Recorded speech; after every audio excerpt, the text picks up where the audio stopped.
fake stuff and said a lot of stuff that, a person that you claim that you cool with, you would never say. So that was my big issue with him. I just know, character take you a long way. And I just don't agree with the character, actions that he took.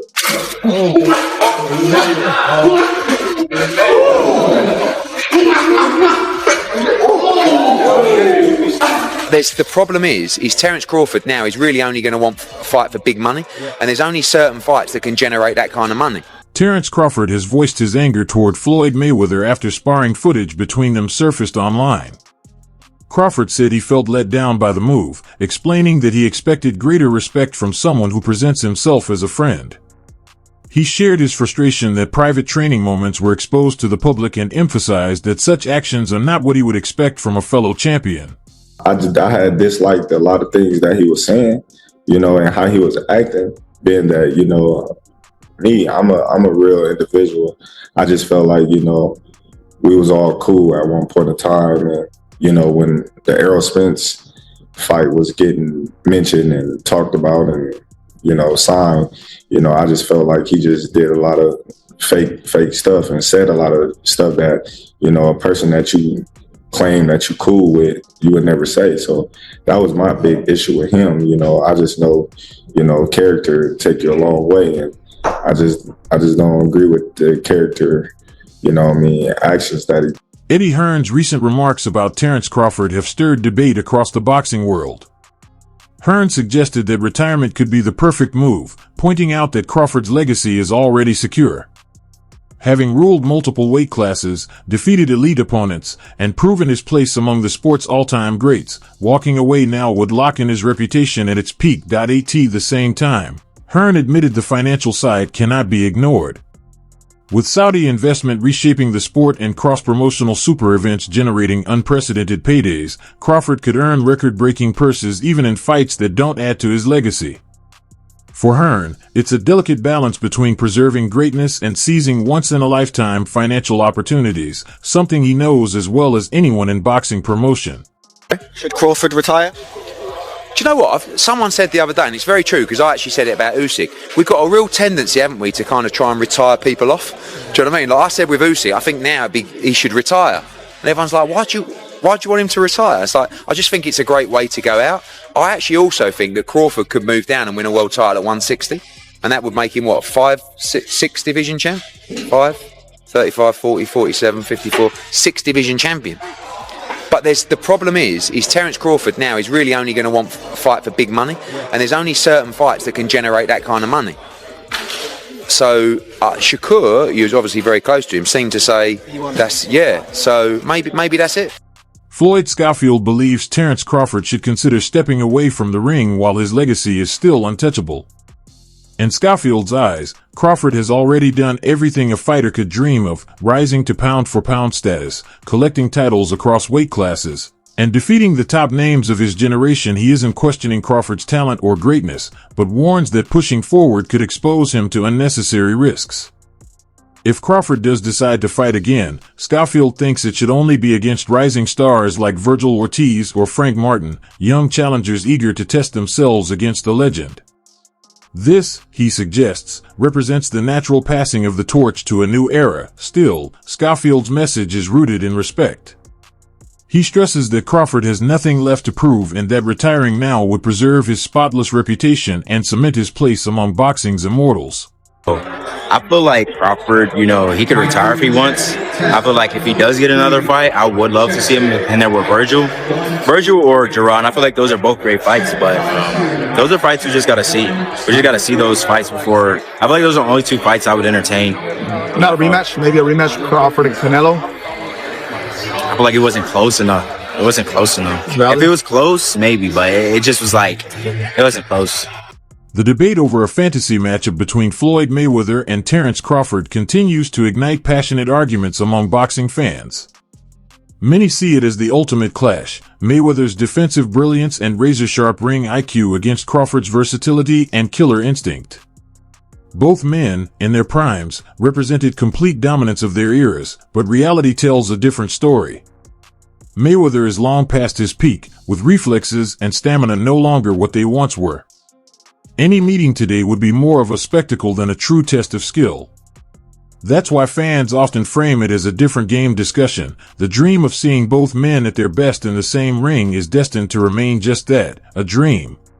So yeah, everybody. So this is a good question that the ring put out. So Terence Crawford versus Floyd Mayweather, a fantasy fight that will never happen. Now, this is a really good question. Who will win between these two? Me personally, if this was old Floyd Mayweather, well, I'm going to say pretty boy Floyd. I'm talking about like the younger version of Floyd Mayweather. Floyd Mayweather wins. You're talking probably prime Floyd Mayweather versus prime Terence Crawford. You could see Floyd Mayweather beating Terence Crawford, but you're talking about money Floyd versus Terence Crawford. I see Terence Crawford stopping him in the later rounds due to Floyd Mayweather's passive style and Philly shell. I believe he'll melt. Terence Crawford would just break him, I think. People forget what Manny Pacquiao was able to do on Floyd Mayweather, have success with him certain parts of the fight, and people just need to see, Floyd Mayweather's, I would say, fights, later down the years. I think Crawford would just be able to break that defense. I don't know. The thing is about Terence Crawford, he has a very, very awkward style, very awkward foot movement and footwork. This is the thing. A lot of people were thinking, "Oh, nobody beats Floyd." Or if you try to compare somebody else, no, this man will beat Floyd.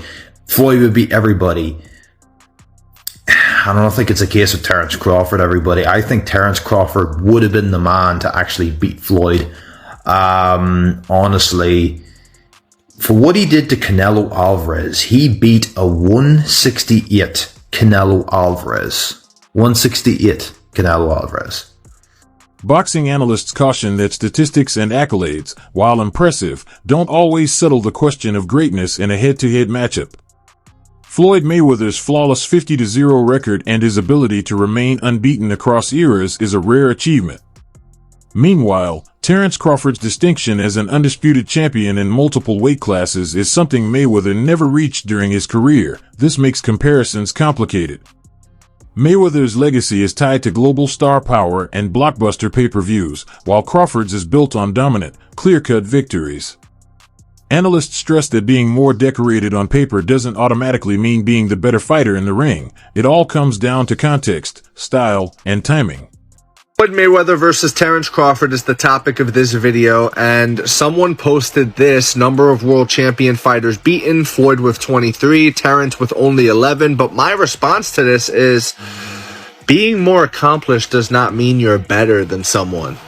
By example, Canelo has 18 former world champions beaten, Terence has 11. So you could argue that Canelo's more accomplished. Meanwhile, Terence just whooped him over the course of 12 rounds over the weekend. We all saw it. Plus, more accomplished fighters lose to lesser accomplished fighters all the time, so that's a bad argument. Let's talk skill for skill. Terence Crawford has knockout power in both hands. He can switch stances. He's not a stationary target. He has good footwork. He knows how to counterpunch. He knows how to fight on the outside and on the inside. He can make it dirty. He knows how to box and he knows how to fight. There's a difference. Guys like Shakur Stevenson, for example, they know how to box. When it comes to actually getting down and dirty, the jury is still out on one Shakur Stevenson, just by example. Terence Crawford, I think, if you look at the names on Floyd's list here, Manny Pacquiao, Canelo, Marcos Maidana, Cotto, and the list goes on and on, I think Terence Crawford has a shot at beating all those guys. I don't think anybody on that list jumps off the page and goes, "Oh my God, I think he smokes Terence Crawford." You can't say that about anybody on any of these guys' lists and names here. So yeah, that's my take on this, man. Maybe the only guy is Gennady Golovkin. I could see Gennady Golovkin giving Terence a really hard fight, especially at that weight. But remember, Canelo lost to Gennady. Gennady shouldn't even be on this list. He's only on the list because the judges are in Canelo's back pocket. So, you know, that's a whole nother argument. But yeah, that's my take on this, guys. Skill for skill, Terence Crawford might be one of the best of all time, and that's okay. Like, it's okay to accept that, guys. It's fine. Let me know what you think in the comments below, whether you agree or disagree. It doesn't matter. Just join the discussion, subscribe for more, and leave a like if you enjoyed the time spent. Thank you. You are all appreciated. Zab Judah's perspective carries weight, not only because he once shared the ring with Floyd Mayweather, but also because he knows what it takes to perform at the sport's highest level. His praise for Terence Crawford as the king of today's era highlights how every generation has its defining star. Judah even recalled how Canelo Alvarez once hinted that Crawford might surpass Floyd, a remark that fueled endless debate among fans. For Judah, Crawford's greatness lies in his ability to dominate across multiple divisions without losing his sharpness. Unlike many fighters who struggle when moving up in weight, Crawford has managed to bring his power, timing, and composure with him every step of the way. Judah's words feel like a symbolic passing of the torch, an acknowledgement that while Mayweather ruled his era, Crawford now wears the crown. Punch to knock him out, you know what I'm saying? The size would be a factor. None of that was nothing. How did you score it? Huh? How did you score the fight? I think I gave Canelo about 3 rounds. About Really? 3 rounds. Yeah, about 3 rounds. How did you score? You just score what? Sound about fair? What's that? Sounds about right? I had it closer, but there's loads of different scores. Okay, 2 rounds. You gave him 2 rounds. I had 2 rounds. Yeah, he ain't do anything. I gave him a possible 3 rounds. So if I play space, we gave him 2 impossible. Where did you put him in the all-time list? 5-weight world champion, 3-weight undisputed, Terence Crawford. Terence Crawford. He's number 1 right now. He's number 1. This is his generation. This is his timeline. He is the king right now. Just seen in the press conference, Canelo said that Crawford's better than Mayweather. What do you think? He's not lying. He fought him. He should know. How can somebody tell somebody that fought both of these guys, he know. If anybody would know, Canelo would know. What do you think's next for both? I don't know. Too early? You'd like to see a rematch? Not a rematch. Rematches would always sound good. But in a rematch, it would be the same thing. Yeah. Cool. Matter of fact, in a rematch, I'm predicting stoppage earlier. Yeah. I think so. Zap. My boys are dogs. Trust me. Thank you. I was watching Mill City. Right. Terence Crawford stressed that Canelo Alvarez's opinion carries more weight than most, since Canelo has personally shared the ring with both him and Floyd Mayweather. Still, Crawford pointed out an important distinction: timing. Mayweather faced Canelo when he was still young, raw, and developing, while Crawford fought him years later as a fully established super middleweight champion. That difference, Crawford explained, is crucial. Defeating a seasoned and experienced Canelo means something very different than outclassing him in his early years. By making this point, Crawford subtly defended his own victory while still giving respect to the historical context of Mayweather's win. You know, they can say what they want, but he's actually been in the ring with both of us. You know, one where he felt like he was at the best, you know, and another where he felt like he was at a disadvantage when he had a rehydration clause and he was younger. So, you know, I don't know, I don't go off of that. You know, Floyd is the best fighter, you know, in his era, and I feel like I'm the best fighter in my era. One thing that I thought was really interesting about the fight, I always love watching you switch stances as effortlessly as you do. You didn't do that a lot in this fight. You didn't have to. Were you expecting not to have to? No, I felt like I could have, but, you know, why do something when something else is working? Easy answer. Jeff Mayweather has stepped in to defend Floyd by reminding fans that context matters when comparing eras and careers. He pointed out that when Floyd faced Canelo, he was no longer at his physical peak. Instead, he relied on experience, sharp reflexes, and impeccable timing rather than pure speed or power.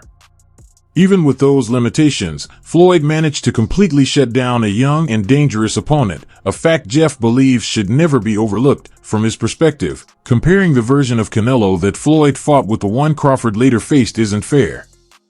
They were at two entirely different stages of their careers. Jeff's remarks serve as a reminder that boxing history can easily be distorted when circumstances surrounding each fight aren't fully considered.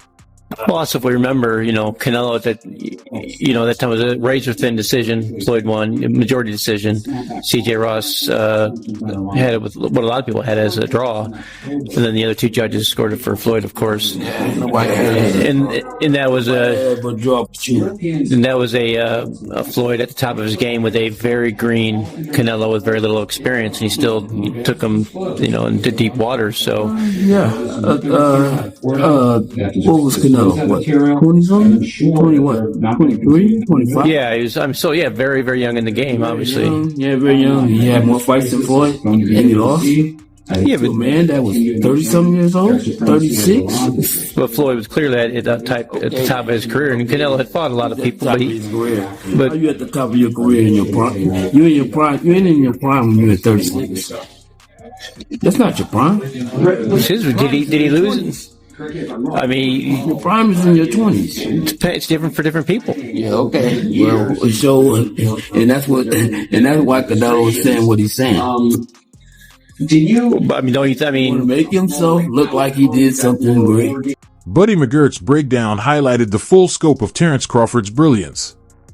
He noted how Crawford dictated every element of the fight, controlling the pace, managing distance, and winning exchanges from the opening bell to the final moment. Unlike many of Canelo's past opponents who fell into his rhythm, Crawford never let him establish control. McGirt said the performance echoed Floyd Mayweather's ability to outthink rivals, but with Crawford's own twist, measured aggression, and sharp finishing instincts. To him, this wasn't just another victory, it was a statement that Crawford deserves a place in the conversation among boxing's greatest technical masters. Yes. Like, what fight were they watching? Right. I mean, it's I don't know, man. I don't know what some of these guys be doing in this game, man. Some people, in situations like that, they should ask them, listen, just turn in your license, bro. Because there's no way in hell the fight was that close. Right. I mean, come on, man. It's just, it's not fair. It's not fair. You get a guy like Terence got here and dominate from beginning to end, and then you find out he needed the last 2 rounds to win. That's scary, man. It is. And you see how you just mentioned scary.